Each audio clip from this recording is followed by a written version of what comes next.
Assalamualaikum warahmatullahi wabarakatuh. Nama saya Muhammad Fajar Fatur Rahman, kelas 12 X1. Saya membuat video ini bertujuan untuk memenuhi tugas akhir dari mata pelajaran akidah akhlak, yaitu mengambil penguasaan materi. Adapun penguasaan materi yang akan saya ambil yaitu materi di kelas 11 bab ke-7, yaitu tentang Isra wal Mi'raj. Apa sih peristiwa Isra wal Mi'raj itu? Peristiwa Isra wal Mi'raj terbagi ke dalam dua pengertian. Yang pertama, Isra. Isra menurut bahasa berasal dari kata asra yusri yang artinya perjalanan di malam hari.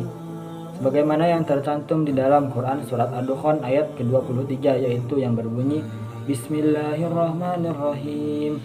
Fa'asri bi'ibadi laylan innakum muttaba'un. Allah berfirman, karena itu berjalanlah dengan hamba-hambaku pada malam hari, sesungguhnya kamu akan dikejar.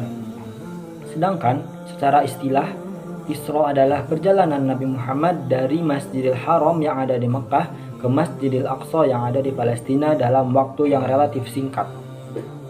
Kejadian Isra wal Mi'raj, kejadian Isra dijelaskan di dalam Quran surat Al-Isra ayat pertama yang berbunyi Bismillahirrahmanirrahim. Subhanalladzi asra bi'abdihi laylan minal masjidil harami ilal masjidil aqsa alladzi barakna haulahu linuriyahu min ayatina innahu huwas sami'ul basir. Maha suci Allah yang telah memperjalankan hambanya Muhammad dari Masjidil Haram ke Masjidil Aqsa, yang telah kami berkahi sekelilingnya, agar kami perlihatkan kepadanya tanda-tanda kekuasaan kami. Sesungguhnya dia maha mendengar, maha melihat. Yang kedua, Mi'raj. Mi'raj menurut bahasa berasal dari kata a'raja ya'ruju yang artinya alat untuk naik atau tangga.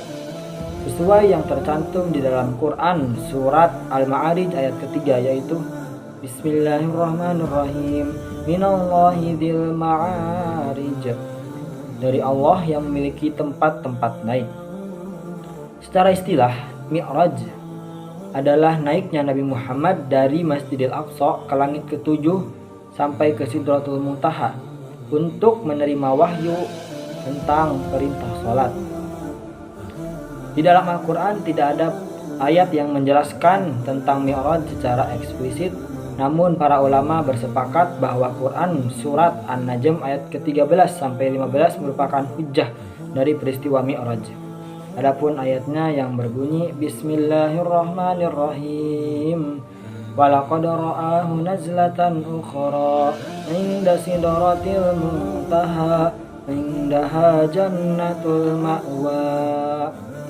Dan sungguh Muhammad telah melihatnya dalam rupanya yang asli pada waktu yang lain, di Sidratil Muntaha yang di dekatnya ada surga tempat tinggal. Nah, itu tadi pengertian dari Isra wal Mi'raj. Lalu apa sih yang melatar belakangi terjadinya Isra wal Mi'raj?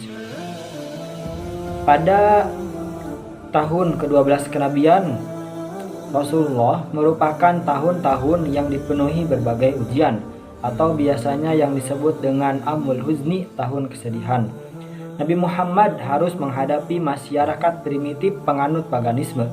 Mereka mendustakan agama yang mereka anggap baru, bahkan mereka sampai berani menyerang Rasulullah SAW secara terang-terangan.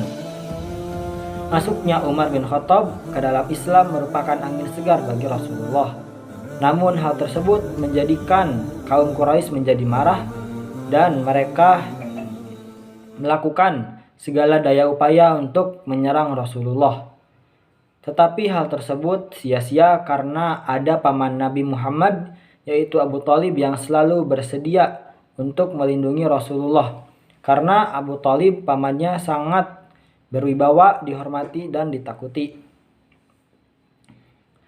Peristiwa dan cobaan yang bertubi-tubi merupakan tempaan tersendiri bagi kegigihan dan kesabaran Rasulullah SAW.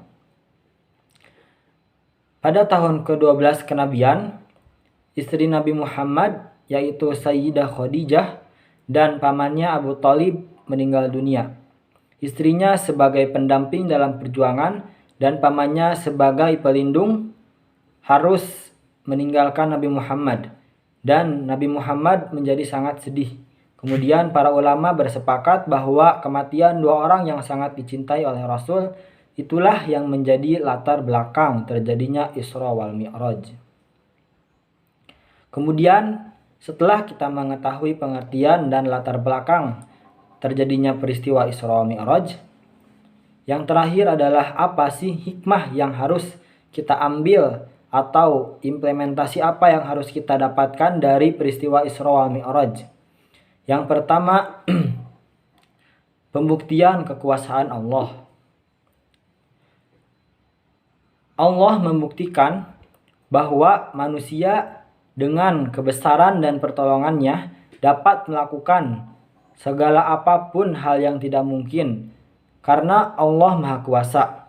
Seperti yang terjadi kepada Nabi Muhammad dengan perjalanan Isra wal Mi'raj dari Masjidil Haram ke Masjidil Aqsa, lalu ke langit ketujuh, lalu kembali lagi hanya dalam waktu yang relatif singkat. Yang kedua, kesucian diri, kekuatan iman dan pengetahuan.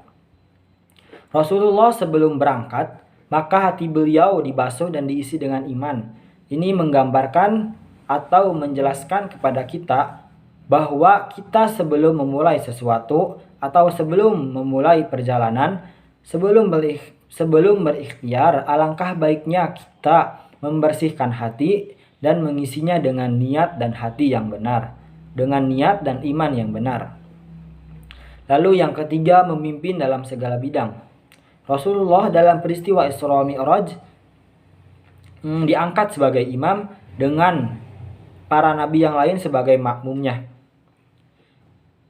Nah, dalam peristiwa Isra Mi'raj itu sepatutnya kita sebagai muslim dapat menjadi seorang pemimpin. Pemimpin dalam segala bidang, pemimpin segala zaman, pemimpin dunia akhirat. Sudah sebaiknya kita sebagai muslim menunjukkan diri lebih baik dan lebih cemerlang dari yang lain. Lalu yang terakhir adalah menjadikan sholat sebagai inti kehidupan. Rasulullah pada peristiwa Isra Mi'raj menerima perintah sholat 5 waktu atau sholat sehari semalam.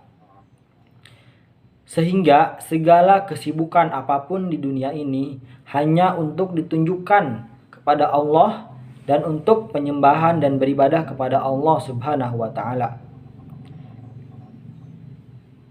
Hikmahnya atau kesimpulannya, peristiwa Isra Mi'raj adalah peristiwa yang dialami oleh Rasulullah SAW untuk menerima perintah sholat 5 waktu dan untuk seluruh umatnya.